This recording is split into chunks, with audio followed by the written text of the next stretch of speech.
வாசலை பூட்ட முடியாதே. திறப்பவர் என்னோடு இருப்பதினால் திறவுகோலை என் கையில் தந்தார். திறப்பவர் என்னோடு இருப்பதினால் திறவுகோலை என் கையில் தந்தார்.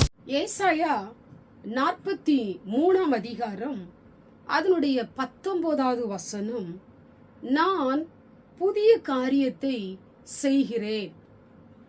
இந்த வார்த்தையை கேட்டுக்கொண்டிருக்கிற எனக்கு அன்பான தேவ பிள்ளைகளே, ஆண்டவர் உங்களுக்கு புதிய காரியத்தை செய்கிறேன் என்றவர் வாக்கு கொடுக்கிறார். இன்றைக்கு உங்க வாழ்க்கையில அநேக காரியங்கள் நீங்கள் எதிர்பார்த்து கொண்டிருக்கலாம். ஆனா கர்த்தர் ஒரு வாக்கு கொடுத்திருப்பாரையானால் நிச்சயமாய் அதை அவர் உங்களுக்கு நிறைவேற்றுகிற தகப்பனா இருக்கிறார். நீங்கள் எந்த அளவுக்கு ஆண்டவரை தேடுகிறீர்களோ, எந்த அளவுக்கு ஆண்டவர் மேல் நம்பிக்கையா இருக்கிறீர்களோ, எந்த அளவுக்கு வசனத்தின் மேல விசுவாசம் வைத்திருக்கிறீர்களோ, ஆண்டவர் அந்த அளவுக்கு உங்க வாழ்க்கையிலே அவர் அற்புதம் செய்கிற தகப்பனா இருக்கிறார். வேதம் சொல்லப்பட்டிருக்கிறது, புதிய காரியத்தை செய்வேன். நீங்கள் எதிர்பாராத, நினைத்திராத, உங்களுடைய சிந்தனைக்கு எட்டாத, நம்ப முடியாத பெரிய காரியத்தை அவர் செய்வேன் என்று சொல்லுகிறார். அது உங்களுடைய வேலையில செய்யலாம், உங்களுடைய பொருளாதார காரியங்கள்ல செய்யலாம். நீங்கள் உங்களுடைய வாழ்க்கையிலே எது உங்களுக்கு நடக்க வேண்டும் நினைக்கிறீங்களோ அந்த காரியத்துல செய்யலாம். உங்களுடைய திருமண காரியத்துல செய்யலாம். இன்று உங்களுடைய கடனை குறித்து நீங்கள் அழுது கொண்டிருக்கலாம். அந்த கடன் காரியத்திலே கர்த்தர் உங்க வாழ்க்கையிலே பெரிய காரியத்தை ஆண்டவர் செய்வார்.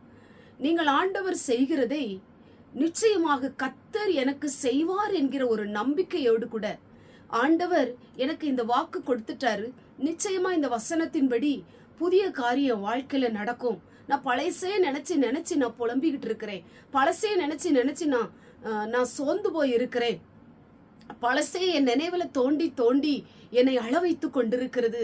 ஆனா கர்த்தர் எனக்கு நிச்சயமாய் இந்த வசனத்தின் மூலமாய் புதிய காரியங்களை செய்வார், அதை தோன்ற பண்ணுவார். அதை என் கண்கள் காணும், என் இருதயம் அதை பார்க்கும், என் இருதயத்தில் இருக்கிற துக்கங்கள் மாறும், மன உளைச்சல்கள் மாறும், நான் சந்தோஷப்படுவேன் என்கிற ஒரு நம்பிக்கையோடு கூட இந்த வசனத்தை நீங்கள் விசுவாசிக்கும் போது, ஆண்டவரை நம்பும் பொழுது நிச்சயமாகவே அவர் புதிய காரியத்தை அவர் செய்வார்.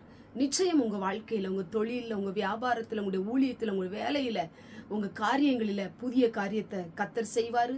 எதிர்பார்ப்போடு இருங்க, நிச்சயமாய் அதை தோன்ற பண்ணுவார். அதை உங்களுடைய கண்கள் காணும்.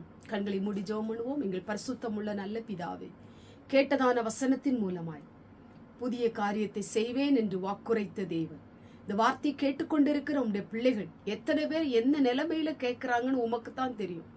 கர்த்தர் உங்களுக்கு உதவி செய்யும்படியா ஜெபிக்கிறோம். புதிய காரியத்தை வாழ்க்கையிலே கர்த்தர் செய்யும். ஆண்டவரே, நீர் வாக்கு கொடுத்தவர், ஆண்டவரே உண்மை உள்ளவர், அதன்படி உடைய பிள்ளைகளுடைய வாழ்க்கையிலே கிருபை செய்யும். இயேசுவின் மூலம் ஜெபிக்கிறோம் பிதாவே, ஆமென்.